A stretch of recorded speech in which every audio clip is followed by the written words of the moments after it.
आगामी लोकसभा निवडणूक सुरू हुई है और विशेष म्हणजे खास करके इन ऐसे पक्ष हैं जो कांग्रेस है, बीजेपी है, सहार, इन सभी की जनशक्ति प्रचार शुरू है। और मेरे साथ रामभाई येवले हैं। विजय शासकीय कांग्रेस मतदान के विषय में और मेलघाट में लोगों की जनता का क्या राय है? विजय शासकीय को आज हमारे जनता ने डिक्लेयर कर दिया। रोहन भाऊ वानखड़े ये 100% खासदार चुनाव जीतेंगे। हमारे क्षेत्र में जिन खासदार को हमारे क्षेत्र के आदिवासी भाइयों ने पिछले मतदान में ज़्यादा से ज़्यादा बहुमतों से चुनाव जिताया, उन्होंने बहुत बड़े बड़े आश्वासन हमारे क्षेत्र के वासियों के लिए किया था। जैसे कि हमारे क्षेत्र में चूरनी यहाँ पर तहसील कार्यालय बनाने का वादा किया था, एसटीडीओ को बनाने का वादा किया था, हमारे यहाँ काटकुम और हथरू में नेशनलाइज बैंक लाने का वादा किया था। हमारे क्षेत्र के जो रस्तों के प्रॉब्लम है वो प्रॉब्लम वो टाइगर फॉरेस्ट की परमिशन ला के करवा सकते थे, लेकिन उनकी मानसिकता हमारे क्षेत्र के वासियों के लिए, आदिवासी भाइयों के लिए उनकी संवेदना नहीं है, ये इसके ऊपर से स्पष्ट होता है। भाइयों, आज हमारे क्षेत्र में उन्होंने एक बहुत निचले स्तर की साड़ियाँ बांटकर हमारे आदिवासी भाइयों का मजाक उड़ाया है। उसका जवाब आने वाले 26 तारीख को हमारे क्षेत्र के आदिवासी महिलाएं, गौली समाज की महिलाएं, भलोई समाज की महिलाएं और हमारे क्षेत्र के सभी लोग वोटिंग कर कांग्रेस को भारी बहुमत से चुनाव जिताकर वो दिखला देंगे कि हमारे मेलघाट में क्या ताकत है। यहाँ पर एक डोर टू डोर प्रचार और एक बाजार में रैली, इस माध्यम से अपने यहाँ प्रचार कार्यालय पर सभी गांव के आए हुए हमारे सरपंच, कांग्रेस के पदाधिकारी, मान्यवर सभी लोगों को राम राम।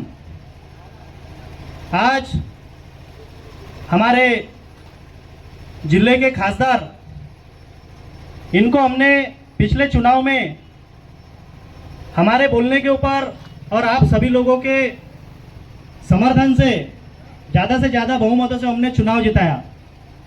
उस टाइम पे उन्होंने हमारे से कुछ वादे किए थे और उसी वादे के बहकाव में आके हम लोगों ने उनको समर्थन दिया था। सबसे पहला मुद्दा तो ये था कि उन्होंने हमको चूरनी तहसील बनाने की बात बोली थी। बन गए क्या भैया चूरनी तहसील? उसी के साथ हमारे क्षेत्र में काटकुम और हथरू में नेशनलाइज बैंक बनाने का वादा किया था। जो आज हमको बैंक की सबसे ज़्यादा तकलीफ होती, हथरू साइड के लोगों को हमको सेमाडो जाना पड़ता। एक भी बैंक यहाँ पर उन्होंने मंजूर करके नहीं लाया। हमारे क्षेत्र में चिकलदरा धारनी, यहाँ पर रोजगार निर्मित करने की बात उन्होंने कही थी। यहीं पर रोजगार हमारे लोगों को देंगे और स्थलांतर जो होता है हमारे मेलघाट में वो रोकने की बात उन्होंने कही थी। उसी के साथ में हमारे क्षेत्र में रोजगार हमी योजना के काम सबसे ज़्यादा पैमाने में चलते हैं और उस काम के भरोसे ही हमारा उदर निर्वाह चलता है। हमारे क्षेत्र में खेती का भी उतना बहुत ज़्यादा उत्पन्न हमको नहीं मिलता। रोजगार हमी योजना के कामों के 4-4 महीने से पगार नहीं हुए, मजूरी के पैसे नहीं मिले। ये बहुत बड़ी शोकांतिका है, बहुत दुख की बात है। भाइयों, रोजगार हमी योजना के काम के 4 महीने से पगार नहीं हुए, इसके लिए जो पद पे बैठे हुए खासदार थे उन्होंने कोई भी पाठपुरावा नहीं किया, कोई भी उसके लिए योगदान नहीं दिया और हमारे क्षेत्र के सभी हमारे आदिवासी भाइयों की होली इस बार बहुत परेशानी में गई। ये चीज़ आज हमको समझने की ज़रूरत है। भाइयों, वो चाहते थे तो बैठ के 8 दिन में 15 दिन में हमारे मजूरी के पैसे हमको दिला सकते थे, लेकिन उनको हमारे प्रति कोई भी संवेदना नहीं है, कोई भी हमारे से कोई लेना देना नहीं है। इसीलिए आज हमको आने वाले 26 तारीख को कांग्रेस के चुनाव चिन्ह पे ज़्यादा से ज़्यादा भारी बहुमतों से मतदान करना है। भाइयों, हमारे क्षेत्र में पहले आदिवासी विकास महामंडल और पीओ ऑफिस, इसके तरफ से कुछ योजनाएं चलाई जाती थी। शबरी महामंडल, इनकी तरफ से हमको गाय, बैल, भैंस, इंजन, पाइप, मोटर, ऐसी बहुत सारी स्कीम हमको मिलती थी। लेकिन अभी 2014 के बाद में आदिवासी विकास महामंडल की एक भी आदिवासी लाभार्थी को कोई लाभ नहीं मिला, कोई भी हमारे किसान भाइयों को लाभ नहीं मिला। अनुदान हमारे आदिवासी दलित भाइयों तक के जाना चाहिए, ऐसी कांग्रेस की सोच थी। लेकिन अभी 2014 के बाद में पिछले 10 सालों में सब योजना धीरे धीरे खत्म कर दी। हमारे क्षेत्र में जो रास्तों की प्रॉब्लम है उसके लिए भी अगर ये चाहते थे खासदार मैडम तो 1 महीने के अंदर में सब रास्तों की परमिशन लाके पूरे रास्ते क्लियर करवा सकते थे। लेकिन हमारे लोगों से इनको कोई भी लेना देना नहीं है। इन्होंने संसद में हमारे क्षेत्र के लिए, हमारे दोनों तालुके के लिए सिर्फ एक ही बात रखी, हमारे आदिवासी समाज में, एसटी समाज में धनगर समाज को आरक्षण दिया जाए, ये बात सिर्फ उन्होंने हमारी संसद में रखी।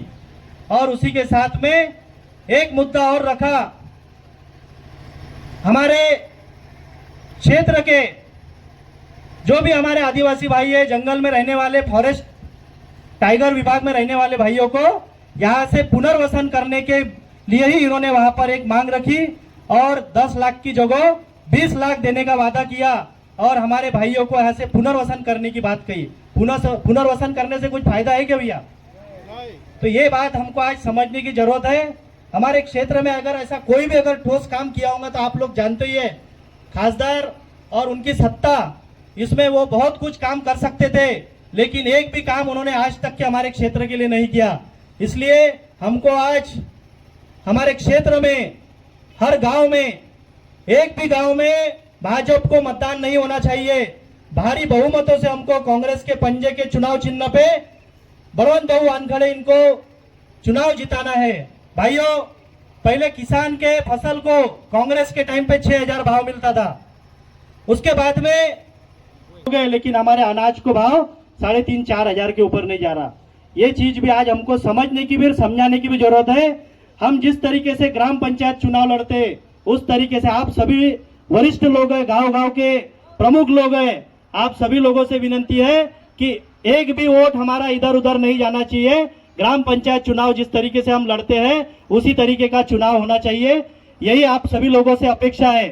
भाइयों, भाजपा सरकार में अभी तो कल खासदार ने स्टेटमेंट दिया, जो भी हमारे आदिवासी भाई कहीं बाहर काम पे भी गए होंगे तो उनको भी लाके मतदान कराने की जरूरत है, क्योंकि आज ये स्वतंत्र चळवळ के बाद में एक दूसरी लड़ाई हमको आज संविधान बचाने की लड़ाई है। अगर 400 पार की भाजपा की सरकार आती है तो हम संविधान बदल देंगे, ऐसी भाषा भाजपा के सांसदों ने, अभी 3-4 सांसदों ने बोली है। संविधान बदलने का मतलब आप लोग जानते हैं भैया?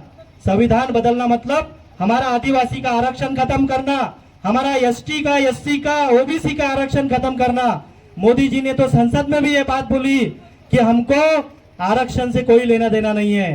यह आरक्षण अगर खत्म हुआ तो हमारे सब लोग आरक्षण से जो फायदा लेते वो फायदा नहीं मिल पाएगा। ये चीजें आज हमको समझने की जरूरत है। भाइयों, हम ज्यादा समय आपका नहीं लेंगे, लेकिन सभी लोगों से एक विनंती हाथ जोड़कर है कि गांव-गांव जाकर हम लोग कांग्रेस को ज्यादा से ज्यादा बहुमतों से चुनाव जिताए। इतना बोल के मैं दो शब्द समाप्त करूं। जय हिंद, जय मेलघाट, जय आदिवासी, जय बिरसा मुंडा।